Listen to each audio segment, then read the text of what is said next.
Podemos começar. Então, estamos aqui em nome do Deus que é Pai, Filho, Espírito Santo. Amém.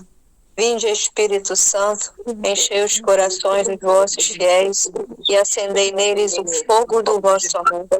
Enviai o vosso Espírito e tudo será criado e renovarei a terra. Oremos. Deus, instruíste os corações dos vossos fiéis com a luz do Espírito Santo. Fazei que apreciemos retamente todas as coisas, segundo o mesmo Espírito, e gozemos sempre com a sua consolação, por Cristo Senhor nosso. Amém.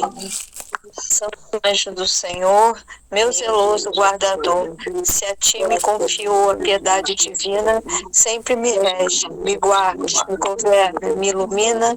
Amém. Então, boa noite. Nós estamos aí na terceira semana, né? Como estamos caminhando nessa quaresma de São Miguel. Lembrando que quem não acendeu a vela pode acender, lembrar do propósito, desligar o microfone, e vamos aí para a terceira semana, que fala sobre luxúria e castidade. Mas antes da gente ressaltar aí o texto base, os pontos principais, a gente tem que entender um pouco, apesar que essas semanas aí vai falar, mas o que a nossa igreja, ela fala sobre luxúria, que às vezes a gente ouve assim, muitas pessoas falam muita coisa, mas a gente tem que entender o que a nossa igreja fala, né? Então a gente já começa a pegar a palavra luxúria, já vê ali a gramática dela, que vem do latim, que é um luxus. Esse luxus é um excesso, é uma extravagância, é um luctus que é fora do lugar. Então, a luxúria é bem assim, fora do lugar. É um deslocamento do desejo, né? É um desregramento da ordem sexual.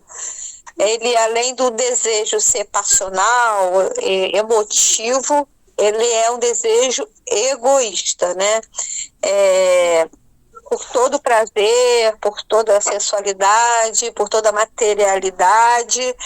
Então é uma virtude, aí a virtude oposta a isso, que a gente chama de castidade, que ao longo aí dessas semanas a gente vai falando um pouco mais. Mas eu vou ler o que o nosso catecismo fala sobre a luxúria, o número 2351, que é o desejo desordenado, o prazer por si mesmo, que vai contra a finalidade da procriação ou união com os outros. Então, quando a igreja fala que é um desejo desordenado, é porque é um prazer só em cima do prazer. Se a gente for comparar com a gula, é como se a gente estivesse comendo não só para se alimentar, para ficar saudável, mas que a gente estivesse comendo pelo prazer. Então a gente come aquela comida gostosa, e é mais ou menos isso, né? Esse desordenamento. Então, quando a gente vê o nosso corpo, a gente tem que entender, porque o corpo, se a gente for ver os nossos sentidos, nossos órgãos, ele tem toda uma finalidade, né? Eu tenho a boca, eu tenho a língua, aquilo já é apropriado para me dar prazer na hora que eu como, eu sinto aquele gosto daquela comida, aquilo realmente me dá um prazer, ok, mas a língua serve para alguma coisa, a dentição, vamos comer, e a questão do órgão genital é a mesma coisa. Quando ele é feito, ele tem uma ordenação ali. A gente sente prazer? Sente prazer, ok, mas para gerar filhos, e além de gerar filhos, por isso que a gente fala, o ato sexual é uma coisa que nos une ao outro, então ele tem que ter essa finalidade de união com o outro. Então, quando a igreja fala isso, a igreja está falando que é uma coisa ordenada, é um equilíbrio que a gente tem que ter. Então a gente namora, a gente, sei lá, se relaciona com outra pessoa, a gente vai se conhecendo e aquela união sexual tem que ser uma união mesmo, né? Dois que vira um. Não tem que ter outro propósito. Não pode ser um prazer por si mesmo. Não pode ser uma coisa desregrada. Não pode ser aquilo que eu vou sentir prazer, eu uso a outra pessoa. Então, a igreja vem nos mostrando essa questão da luxúria e para ver a questão também do nosso corpo. A igreja nos mostra que o nosso corpo, nós não temos um corpo. É difícil entender isso. Nós temos um corpo, mas esse corpo, a gente não é um corpo. Nós fazemos parte de um corpo. O que quer dizer isso? Quando Deus me cria, quando Deus cria cada um de nós, nós fazemos parte de um corpo místico, onde é que Cristo é a cabeça. E nós fazemos parte desse corpo. Então não é o corpo Loísa, eu tenho corpo. Não, eu faço parte de um corpo místico que quem é a cabeça é Cristo. Santa Teresinha fala muito bem desse corpo, né? Que cada membro faz falta, cada pedacinho desse corpo ele vai fazer falta, é importante, mas a cabeça não é a minha cabeça. A cabeça é Cristo. Então a questão do nosso corpo é isso. Não é errado, né? Sentir prazer, não tem nada a ver com isso, mas tem que ser, né? Deus, né, nos pede tudo na nossa vida um equilíbrio, né? Um autoconhecimento, um equilíbrio. Aí, vamos entrar para o que fala hoje, né? Se você... também quero ressaltar que o que a gente está falando, esse texto base, ele é da Escola da Perfeição Santo Afonso de Ligório. Então, tudo que a gente fala, a igreja está falando. Se vocês repararem, na primeira semana e na segunda, a gente falou de ação, a gente falou de comer, a gente falou de gula, a gente falou da ira. Agora, o primeiro dia, ele já fala de pensamento. Ele já começa a falar de maus pensamentos, que a gente tem um duplo engano. 2 enganos que a gente tem que meditar, e é isso que a gente está fazendo agora, para não ser enganado. Então, ele já começa falando assim, dos maus pensamentos, das almas, eu vou até ler, a mesma coisa, das almas que temem a Deus. Toda aquela pessoa que tem Deus como mestre, Jesus como mestre, tem um temor, né? um amor a Deus, e não possui o dom do discernimento, ou não pede tanto o dom do discernimento, é uma alma que tem um propósito, que tem Deus no seu coração, mas não tem um discernimento apropriado. Ela é inclinada a muitos escrúpulos. Então, pode ser aquela alma que teme a Deus, que tem as regras, que tem as normas, mas não tem um discernimento adequado. Então, essas almas, elas percebem que todo mau pensamento é pecado. Então, ele fala que isso é um engano. Porque às vezes essas almas são tão rígidas, tão da ordem, e que vê que eu tive algum pensamento, alguma inclinação que não vem de Deus, que aquilo já é pecado. E aqui já vai falando que não, que só é pecado quando a gente dá o consentimento. Santo Agostinho falava que não pode haver pecado onde falta o consentimento da vontade. Então, para pecar, tem que ter consentimento e tem que ter vontade. Então, às vezes nós podemos ter esses pensamentos que vêm na nossa cabeça, né? Bom, a gente tá falando da luxúria, vamos lá. Vê um homem lá bonito, tá numa festa, já vem aqueles pensamentos, ai meu Deus, né? Vamos ter essa conversa, depois da conversa vamos para onde, né? A gente pode vir esses pensamentos, mas como a nossa alma é temente ao Senhor, a gente já vê que aquilo não é o certo. Então a gente dá aquela freada, ou aquela afastada. Então, é atormentado por uma tentação, é atormentado, mas não consentiu. E por dentro, por amor a Deus, não quer fazer aquilo. Então já não é pecado. O pecado precisa do consentimento e da vontade. Às vezes essa alma, ela pode ter dúvida se aquilo é pecado. Será que eu preciso confessar isso? Eu tive aqueles pensamentos, será que eu tenho que confessar? Ele fala, se essa alma é tão temente ao Senhor, esse Espírito Santo está tanto dentro dessa alma, que essa alma, ela quando tem dúvida, nem precisa confessar, porque essa alma sabe o que precisa confessar. Quer dizer, o pecado, ela não vai ter dúvida se é pecado ou se não é pecado, ela sabe que é. Então, ele fala desse engano, que a gente não pode ter esse engano, tá? Quando vem os pensamentos, é só repetindo, no consentimento e na vontade. E o duplo engano, que é o segundo engano. Tem aquelas almas que ele chama de consciência relaxada. É relaxada.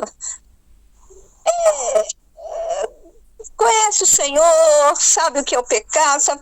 Mas ela não se liga, ela não procura um caminho mais de santidade. Ela está vivendo aí, né, nesse mundão, e assim vai. E essas almas, às vezes, são mal instruídas, né? Elas não são com pessoas do lado que levam mais próximos a Deus. Ela tem esses maus pensamentos como a outra, só que ela não vê, ela não é pecado. Ela não é pecado. Ela conhece a Deus, ela sabe tudo, só que ela acha que aquilo não é pecado. Pode ser até que ela não faça. Ela não consente, mas só por ter a malícia e só por pensar que já não é pecado aquilo, ele fala aquilo que esse engano é pior do que o primeiro, né? Porque você pode cair na tentação, é mais fácil cair na tentação, é mais fácil se afastar de Deus. Quando você está no caminho, você tem aquele conhecimento, mas você não acha que aquilo é pecado, né? É um pensamento mais malicioso, é um pensamento mais perverso e nos afasta mais de Deus.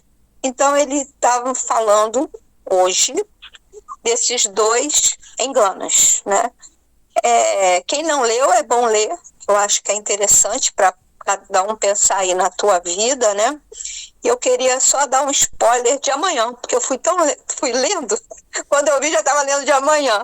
Mas aí, como tá falando de Santa Catarina, eu falei, nossa, santinha do nosso coração, aqui eu tenho que falar, né? Que já dou spoiler de amanhã, se for Vânia falando, aí já estou só adiantando um pouquinho para dar aquela curiosidade, Vânia, que Santa Catarina foi atormentada pelo demônio 3 dias, com fortes tentações impuras. E ela sempre teve um diálogo com Deus. Só que Deus não aparecia nesses 3 dias de tormento. E depois Deus aparece para consolar. E ela, com diálogo com Deus, fala assim, mas o Senhor, onde é que o Senhor estava nesses 3 dias? Eu procurando, onde é que o Senhor estava? Aí Deus coloca no coração dela, eu estava dentro do teu coração, dando-te força para resistir à tentação. E a partir daí o Senhor deu-lhe a conhecer que o seu coração estava, depois da tentação, mais puro que antes. Então é na resistência, é no entendimento que a gente vai combatendo aí esses nossos tormentos. Amém? Amém.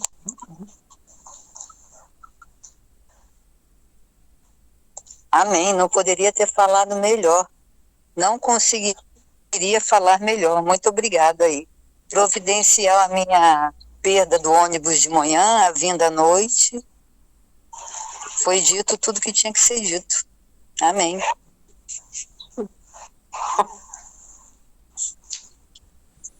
E vamos rezar?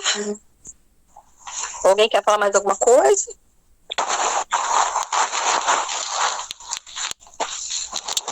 Só uma partilha rápida, assim, porque hoje eu fui ver o Rosário, não tô conseguindo acordar todos os dias de madrugada, né? Assim, mas, assim, acalmei isso no meu coração, assim. E aí, hoje, o Rosário, o Frei falava sobre isso, da questão do pensamento. Aí, quando eu li o texto também, aí eu falei, nossa, vem muito de encontro, né, assim, e era uma coisa que eu sempre tinha no meu coração, assim, de falar, vinha aquele pensamento, falei, pronto, já pequei, né, assim, mas aí, quando eu ia lendo, né, assim, e o Frei falando também, né, assim, questão, pega também dos outros dias, né, que fala do consentimento, né, da vontade ali, né, e tal, que vai tudo englobando também a isso, né. E aí veio só trazendo no meu coração, assim, e ao mesmo tempo sendo formado, né, ali. E é isso. São Paulo. São Miguel Arcanjo, defendei-nos nos combates. De nosso refúgio contra as maldades e ciladas do demônio. Ordena-lhe Deus, instantemente o pedimos, e vós, príncipe da milícia celeste, pelo divino poder, precipitai no inferno a Satanás e a todos os espíritos malignos que andam pelo mundo para perder as almas. Amém. Sacratíssimo coração de Jesus, tende piedade de nós. Sacratíssimo, tende piedade de nós. Sacratíssimo coração de Jesus. Linha de São Miguel Arcanjo. Senhor, tende piedade de nós. Jesus, tende piedade de nós. Senhor, Jesus Cristo, ouvi-nos. Jesus Cristo, atendei-nos. Pai Celeste, que sois Deus, tende piedade de nós. Filho Redentor do mundo, que sois Deus, tende piedade de nós. Espírito Santo, que sois Deus, tende piedade de nós. Santíssima Trindade, que sois um só Deus, tende piedade de nós. Santa Maria, anjos, rogai por nós. São Miguel, rogai por nós. São Miguel, cheio da graça de Deus, rogai por nós. São Miguel, perfeito adorador do Verbo divino, rogai por nós. São Miguel, coroado de honra e de glória, rogai por nós. São Miguel, poderosíssimo príncipe dos exércitos do Senhor, rogai por nós. São Miguel, porta-estandarte da Santíssima Trindade, rogai por nós. São Miguel, guardião do paraíso, rogai por nós. São Miguel, guia e consolador do povo israelita, rogai por nós. São Miguel, escudo e fortaleza da igreja militante, rogai por nós. São Miguel, honra e alegria da igreja triunfante, rogai por nós. São Miguel, luz dos anjos, rogai por nós. São Miguel, baluarte da verdadeira fé, rogai por nós. São Miguel, força daqueles que combatem pelo estandarte da cruz, rogai por nós. São Miguel, luz e confiança das almas no último momento da vida, rogai por nós. São Miguel, muito certo, rogai por nós. São Miguel, nosso auxílio em todas as adversidades, rogai por nós.